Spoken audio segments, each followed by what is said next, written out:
one down, John, and put up the next one. I've talked, and I'm not going to repeat, I've talked a lot about the Corporation for Public Broadcasting and its two cousins, National Public Radio and PBS. The United States taxpayers spend $500 million a year subsidizing these media organizations. I've talked about that. There was a time when maybe we needed to do that, back in the 40s and the 50s, when we only had 3 TV stations and a handful of radio stations. It might have been necessary for the government to get in the TV and radio business, particularly to help our citizens in rural areas, but those days are gone. Now there are all kinds of forms of media. We've got TV, newspapers, radios, we've got the internet, we've got Facebook, we've got blogs, we've got podcasts, we've got cable TV, we've got streaming TV. But yet, the government continues to spend $500 million a year to subsidize the Corporation for Public Broadcasting, the National Public Radio, and PBS. And it ought to stop. It ought to stop. President Trump's talked about it. Many members of Congress have talked about it. I've talked about it on the floor of the Senate. Now, some of my colleagues say the reason it ought to stop is because the so-called journalism being published by NPR and PBS, which get their money from the Corporation for Public Broadcasting, which gets its money from you, out of your pocket, $500 million a year. Some of my colleagues said, well, we ought to stop it because the reporting is biased. And they've marshaled a persuasive argument to that effect. I mean, I've talked about some of the articles that have appeared paid for with the American people's tax dollars. I'm not going to go through all of them, but I'll just mention a couple. Here's one: How Racism Became a Marketing Tool for Country Music. That's pretty fair and balanced, huh? Here's another one: The Hidden Racism of Young White Americans. AP fact check: Trump seeds race animus with COVID falsehood. Here's another one: Biden trumpets economic gains but struggles to get credit.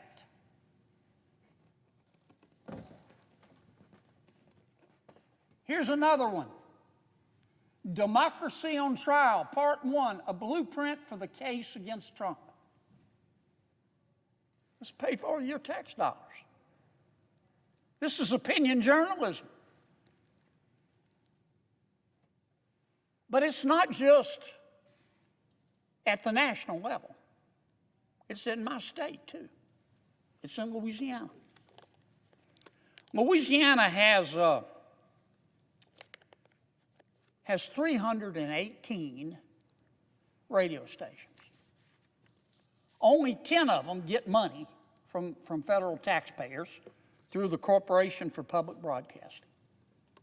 So the folks who are publishing the articles I just referenced are picked 10 out of 138 in Louisiana and said, we're going to favor you and give you money. My state also has 48 TV stations. 8 of them get federal money, your dollars. I don't know what the other ones did, not to get federal money, but clearly this is a case of the federal government picking and choosing. Let's see what they've done with the money. Let's take this down. Put up the local ones, John. I'll just read you a couple of the headlines paid for with your dollars in my local public media organizations. How illegitimate critical race theory concerns shaped Louisiana's new social studies standards. No bias there. Trump's anti-trans effort is an agenda cornerstone with echoes in history. No bias there. That came from NPR and one of my local stations. Here's another. What it's like to choose transgender sex reassignment surgery. Another. Transgender boy tells mom it shouldn't be scary to be who we are. Here's another one. This came from WRKF, which also gets, it's one of the 10 out of 138 radio stations that the bureaucrats at CPB look with favor on. Kids will end their lives. Anti-trans legislation is impacting mental health in the Gulf South. No bias there. Biography examines how systemic racism shaped the troubled life of George Floyd. Nobody has to take responsibility. It's systemic racism. Here's another that came from WRKF. Christian nationalism support is strongest in rural conservative states. Another, Dr. Rachel Levine, focused on her job at HHS. Still, anti-trans politics followed her. Here's another one by WRKF. Another example of opinion journalism paid for with your taxpayer dollars. These far-right media figures are getting center stage under Trump. Let me see another one, John.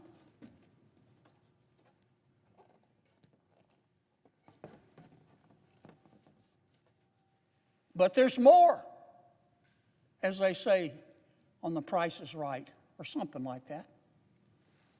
Here's another one. This came from Louisiana Public Broadcasting. Becoming Papa, Father's Key to Gender Justice. I can tell you that every mom and dad in Louisiana, when they lie down to sleep at night, and they can't, they're lying there worried about gender justice. Not. I mean, the article, the title of the article suggests what you ought to believe. That's not fair or balanced. Here's another one. Transgender athletes seek protections to play sports. Let me see the next one, John. Put that one up for me. This is John Lowry, who works with me. He's a fine American. I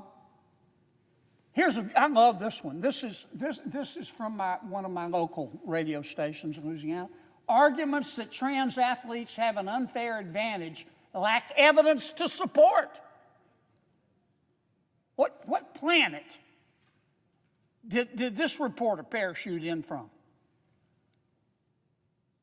He or she really believes that men don't have a physical advantage over a woman in sports? Here's another headline. Trump embodies nearly every aspect of a racist, author says. Another, The Nation, confronting Trump's coded racism. This is coming from my local TV and radio stations that get money from the Corporation for Public Broadcasting. Here's another one. Sexism is out in the open in the 2016 campaign. That may have been inevitable. I wonder who the author of this piece voted for. Here's another one. Is Trump really that racist? I wonder who that reporter voted for.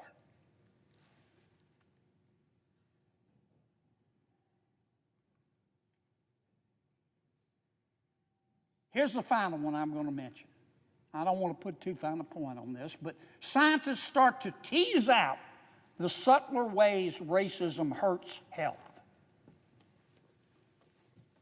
Now look, you don't have to be a Latin scholar to see that these articles are biased.